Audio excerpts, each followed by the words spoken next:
মুফতি Abul lines সামারকান্দি রাহিমাহুল্লাহ উনি একটি কিতাব লিখেছেন। কিতাবের নাম হলো তামবিহুল গাফিলিন। এই কিতাবের ভিতরে একটা ঘটনা নিয়ে আসছেন, নবী আলাইহিস সালামের যুগের একটা ঘটনা।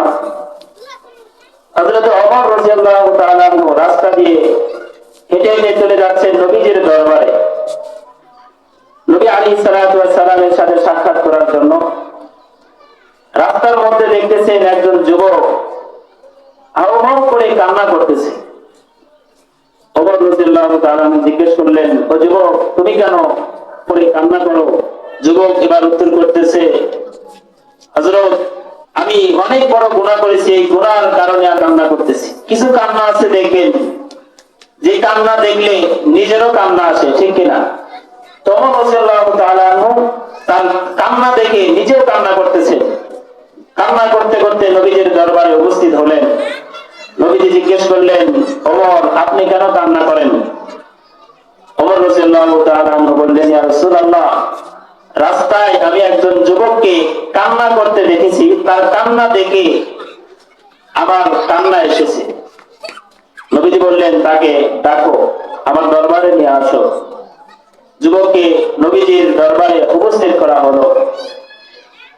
নবী এবার বলতেছেন, ও যুবক, তুমি কেন কান্না করো?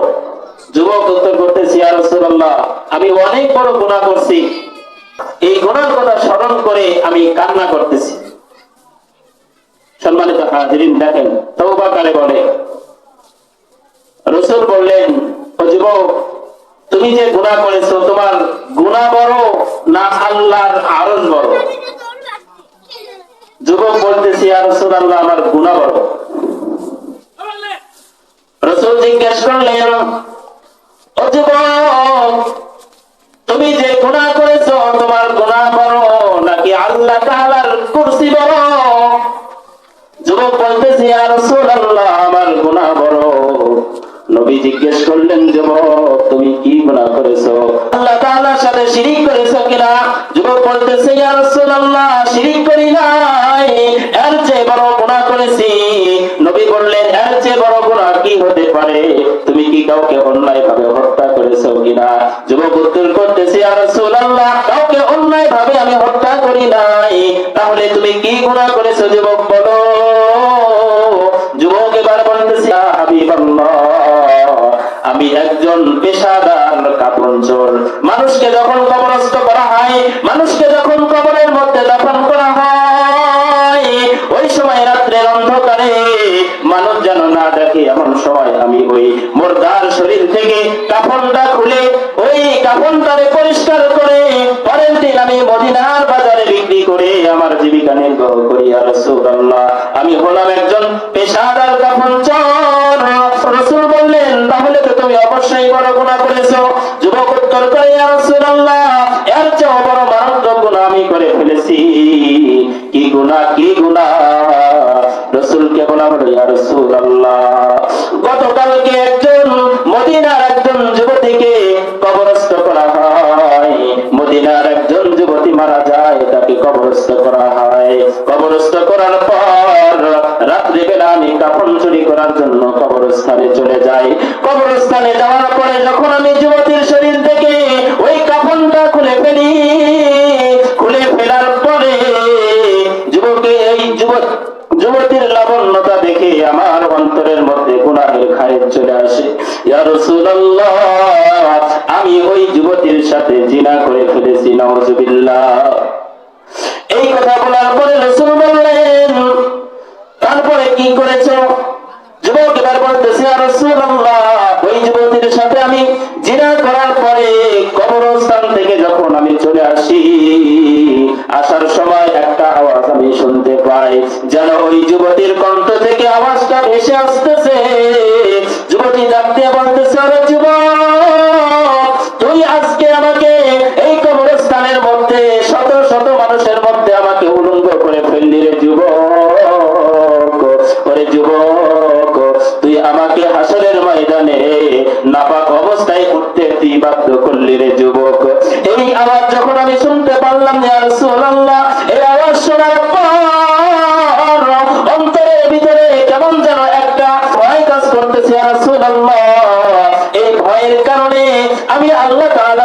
তওবা করার জন্য ছুটে বেড়াচ্ছি ইয়া রাসূলুল্লাহ, এই জন্য আমি কান্না করতেছি।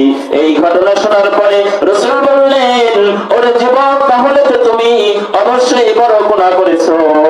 এই কথা শোনার পরে যুবক আর রাসূলের দরবারে দেরি করে নাই, কারণ যখন রাগ ওঠে, রাগের সময় সেখানে অবস্থান করা ঠিক না।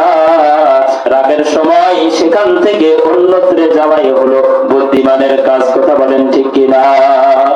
কারণ রাগের মাথায় রাসূল কি যেন বলে ফেলে, যদি মারাত্মক কোনো কথা বলে ফেলে তাহলে তো সমস্যা হয়ে যাবে। এই জন্য যুবক এবার রাসূলের দরবারে দেরি করে নাই, দৌড়ায় চলে গেলেন। দূর দূরান্ত দৌড়াচ্ছেন, দৌড়ায় একেবারে পাহাড়ের চূড়ায় চলে গেলেন। যাওয়ার পরে সেখান থেকে আর আসে না, কারণ দুনিয়ার কোনো মানুষ যদি দুনিয়ার বান্দার সাথে না থাকে, দুনিয়ার সব মানুষ যদি একদিকে হয়ে যায়, যার কেউ নাই, তার একজন আছে, তিনি হলেন আল্লাহ। ঠিক কিনা জয় কর? কারণ যার কেউ নাই, তার একজন আছে, তার নাম কি? আল্লাহ। যুবক এবার পাহাড়ের চূড়ায় ওখানেই নামাজ আদায় করে আল্লাহর দরবারে কান্নাকাটি করে, আল্লাহ, আপনার পেয়ারা হাবিবের দরবারে গিয়েছিলাম, আপনার পেয়ারা হাবিব আমাকে কোনো সান্ত্বনা দিল না আল্লাহ, সেখান থেকে আমি চলে আসলাম গো আল্লাহ। আল্লাহ,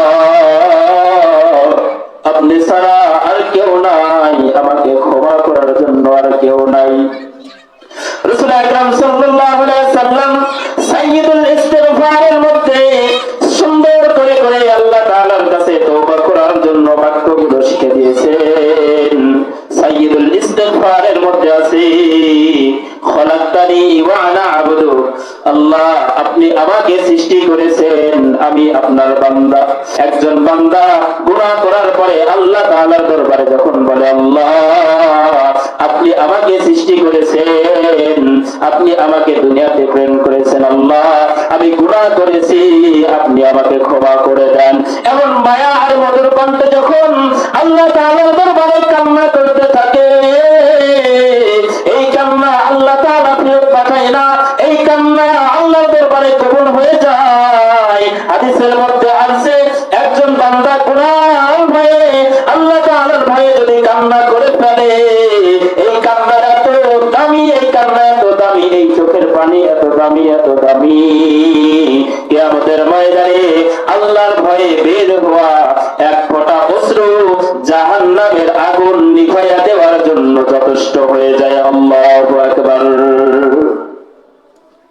এবার ওই যুবক পাহাড়ের চূড়ায় একদিন নয়, 2 দিন নয়, 40 দিন পর্যন্ত আল্লাহ তাআলার কুদরতি কদমে সিজদা দেয় আর দোয়া করে, আল্লাহ, দুনিয়ার ময়দানে আমার চাইতে বড় গুনাহগার আর কেউ নাই, আমাকে আপনি ক্ষমা করে দেন আল্লাহ।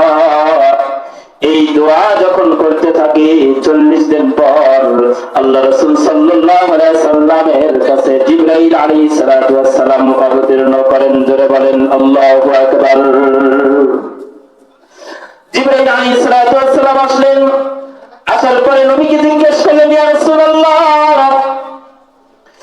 সমস্ত মাখলুককে কে সৃষ্টি করেছে? এই প্রশ্ন করার পরে আল্লাহ রাসূল উত্তর দিলেন, আমাকে এবং সমস্ত মাখলুককে সৃষ্টি করেছেন কে? আল্লাহ। রাসূল একই উত্তর দিলেন, আমাকে এবং সমস্ত মাখলুককে সৃষ্টি করেছেন আল্লাহ। জিবরাইল প্রশ্ন করলেন, ইয়া রাসূলুল্লাহ, আল্লাহ জানতে চেয়েছে সমস্ত মাখলুককে রিজিক দাতা কে?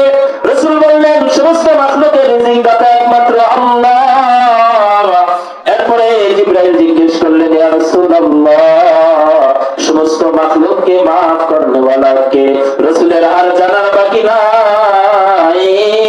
এবার রাসূল বললেন, ও জিবরাইল, তুমি শুনে রাখো, সমস্ত মাখলুককে maaf করনে ওয়ালা আল্লাহ। জিবরাইল বললেন, ইয়া রাসূলুল্লাহ, যেই যুবক 40 দিন পূর্বে আপনার দরবারে এসেছিল, এই যুবককে আল্লাহ রাব্বুল আলামিন ক্ষমা করে দিয়েছেন। জোরে বলেন সুবহানাল্লাহ।